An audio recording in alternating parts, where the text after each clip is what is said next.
Hello there YouTube. I think you're all here for the update on the Ironman suit. I know it's long overdue. Today I am going to unveil the top half of the suit, which is finished, but I might have actually ruined the suit.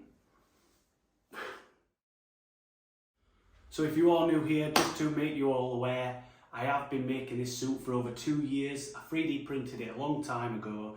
I've left it all in pieces, and for some reason I've decided to stick it all together and make a sort of statue for my gaming room that I will be making on this channel. Now, the thing I have realised with printing these things so long ago, you tend to forget what I actually did. As I've stated in other videos, I printed it to wear, never fit me. Obviously I've grown since then, 2 years, you know, I'm a growing boy. But this suit, which I'm going to show you in just a minute, is literally the best thing I've ever made. I absolutely love this suit. It's so pleasing on the eye, and even before it was painted, I was absolutely obsessed with it. Now, I have run into a few problems because I said I printed it so long ago. I forgot some pieces were not the best prints, especially the back pieces, which I'm not too worried about anyway, but I left the back for so long. There were so many pieces, and I just started sticking them together and welding them together.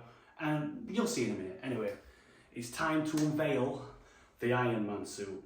Now, I know a lot of you have seen little snips on shorts and things like that I've been posting, but I'm going to unveil it.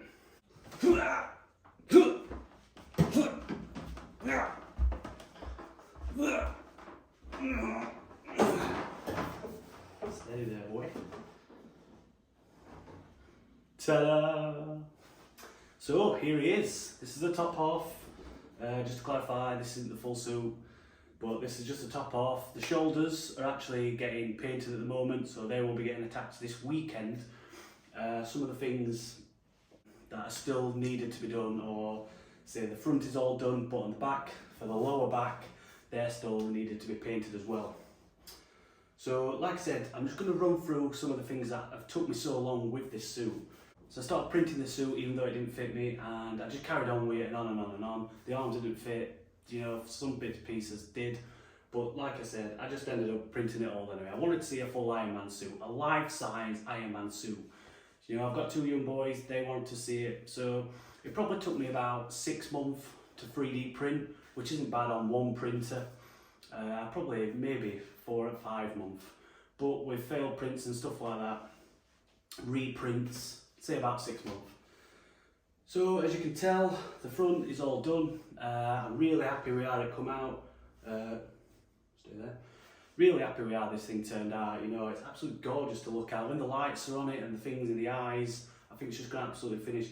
It's going to finish it all off. But I'm half tempted to just leave it like as a bust. You know, add the arms to about here. You know, the shoulders, and see where we go. But like I said, there is some things that are wrong with it, and like I said, I may have ruined the suit. Now if you're looking at this and you're thinking, oh, it's clickbait, what's he on about, it's not ruined, it might be. As you can see, the front looks fine, doesn't it? But if I was to turn it round, you might see my problem. So as you can see, I've turned it round and you might be able to spot the problem. Now if you can see these little bits of gold peering through the back, you know, I've not even made much attempt to sand the back because it's going in a corner, you're not really going to see it. But I just want to tell you why I think I've ruined the suit. So, another little backstory, I bought the paint for this suit around about 14 months ago. Now, I bought around about 4 cans of red. I know that isn't a lot at the time. Sorry, my dog's just trying to intrude on the video. Intruder alert.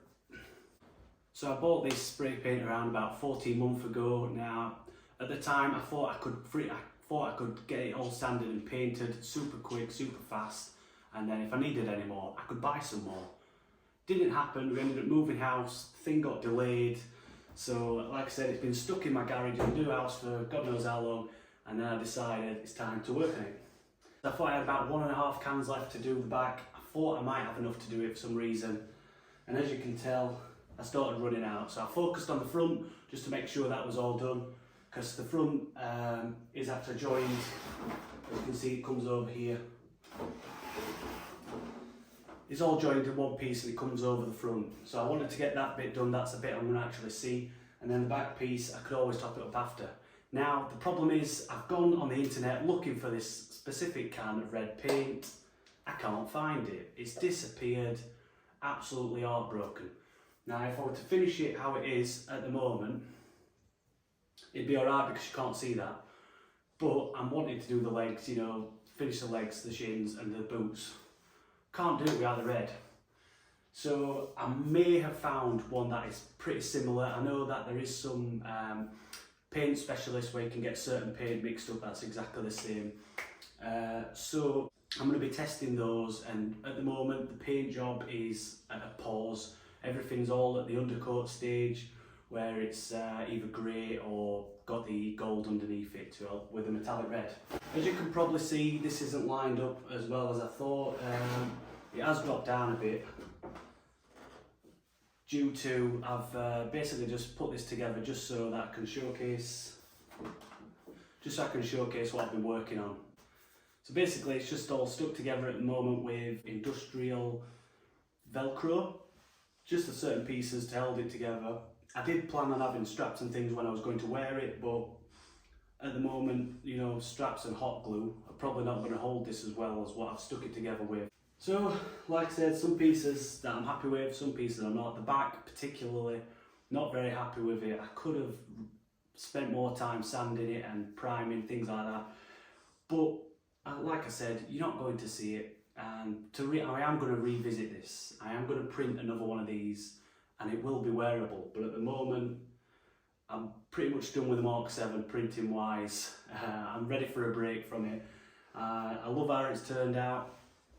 Obviously I'm going to get it all finished before I completely wash my hands of it. But to say this is my first ever Ironman suit, I'm absolutely chuffed to bits. You know, just looking at it, you know, my kids see it, it lights up the face. And obviously, it's very pleasing. You know, not many people can have this in their house and they'll think, wow, he's got an Ironman suit. You know, it's a good conversation starter. If anyone ever walks in my room or anything like, wow, where did you get that? I'm like, oh, hold on a moment, I built it, pal. As I have discussed in other videos, the helmet file is from Do 3D. The main suit, rest of the suit, complete suit, is from Joan. I have made a comparison video between Joan and Do 3D. So if you're ever stuck as to what suit you want to print, I have made a video on that. I can put a link on that at the end of this video. But going on to this is, like I said, this is Joan, this is Do 3D.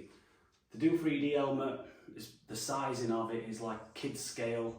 The whole suit is probably, it just looks weird to me. It looks a bit too big. This one is a lot better. Other than the abs for the Do 3D, I think is spot on. The rest, other than the helmet, absolute garbage. So Joan is your best bet if you're ever thinking about doing something like that. I'll put a link to his site at the end of this. I'll also put a link to the Do 3D site as well. So some things I'm not happy with. Like I've said, I ran out of red. As you might be able to see under here.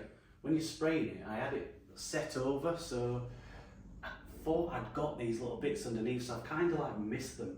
But if I weren't to mention it, I don't think you'd realise anyway. So this on the suit for the films is more like a metallic shiny silver.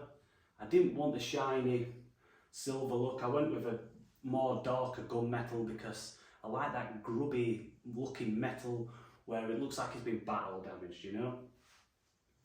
I have been thinking about scuffing it up and putting little bits of damage on there, but at the moment I want to get the suit finished so I can have a picture of it in all its glory and just say, wow, you know, that is how it looks when it's come fresh out of the, I don't know, the workshop of Tony Stark, and then we could battle damage it after if I get fed up with it. Yeah? So if you ever have 3D printed any sort of parts before, you're going to know that the process to get it looking something like this is quite tedious, it's quite long, quite drawn out. Now, the best thing I have ever discovered to get rid of all those little lay lines is something called spray putty.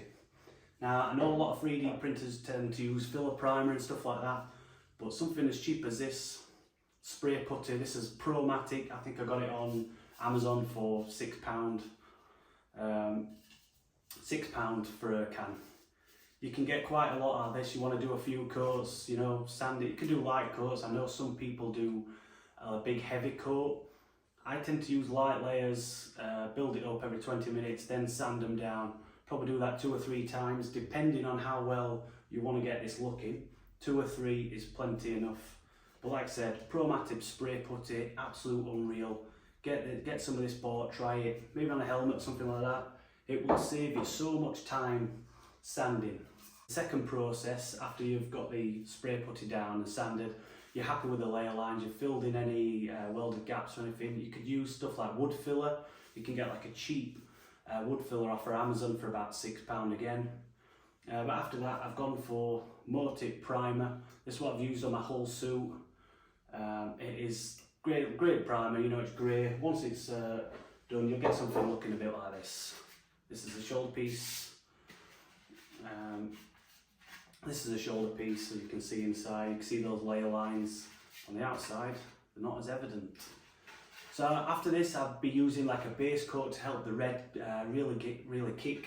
So I've been using something called Rust-Oleum Metallic Elegant Finish Gold. Now, I have had shiny ones, I have tried a few golds. This one tends to be the best, I think, that helps with this red. It brings it out looking not as metallic, it's a bit more of a duller red, a darker red. Obviously in the Mark 7 suit, that's in Avengers, it's a dark suit. So I'll try to get as close as I can, but I have my own tint on it. Obviously this is the gold that I've used. This is this gold. This gold as an undercoat to get something like this. And then all the gold pieces that I'm keeping, I can take them off and then go over with the red. So it saves time, you know, it works as a great undercoat, helps the red finish and saves me a lot of time. And then the dreaded red, which there is Rust-Oleum automotive enamel. Yes, I know you're going to say that is still out. It's not this particular one. Now this is red metallic, you can get it, it's not the same. I don't know if they've changed it, it's slightly brighter. So I don't know if they've changed it or what, but I can't get hold of this. It's a new can, it doesn't look like this anymore. As I said, it was 14 months ago when I bought it. So that's that.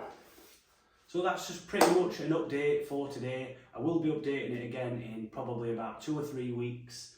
I have just started a new job. I'm working nights, so I haven't been doing as many videos because I don't want to look, you know, half asleep on these videos. I've got my bearings a bit with it now, so I am back onto making as many videos as I can.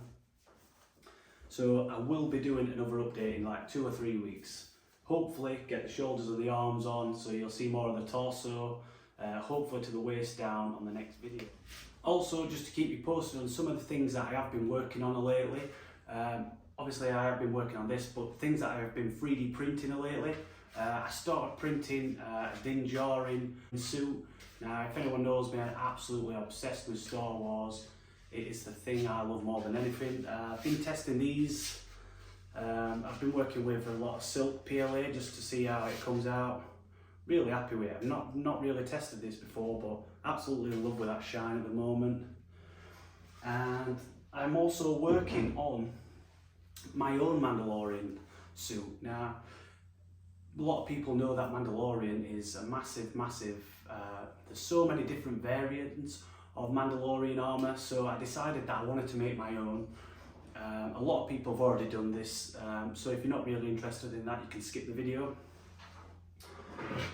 But my next video, I will be doing one on this guy, which is a file from Alter Ego. It's off Thingiverse. It is going to be my own spin on a Mandalorian suit. So I've started to print various different pieces at the moment, piecing them together to try making my own look of Mandalorian. Now this one fits perfect, with the nose sticking through. But as you can see, it's got a lot of work. This is a free file that I got from Do3D a long time ago, and it was actually the first Mandalorian that I actually printed. Now, it's been stuck around, so I just thought, I just sprayed it with this gunmetal, and you know, I didn't really do much work with this either. But I'm going to test this, just to test some colours, just to see what sort of finish I can get and how I can weather them. This is going to be my main priority at the moment, printing wise. And painting wise, that's the main guy, as always, my pal. So as always, if you like the video, if you're happy with what you're seeing, if you're excited to see how this guy's finished, please, please, please like and subscribe the video. Give me a comment. I'm not getting enough comments on these videos, guys. I need more of you to be asking me questions, what you want to see, what you want me to do to this suit. Do you want to see it battle damage? Do you want me to do another one with a completely different colour? You know, there is a Sub-Zero Mark 7. I don't know if you've ever seen that Hot Toys. It's like a white and light blue. Oh my God, that suit is incredible. I cannot get over how cool that suit is. I'm tempted to print another one just so I could do that. But for now, that's the end of the video. This is away.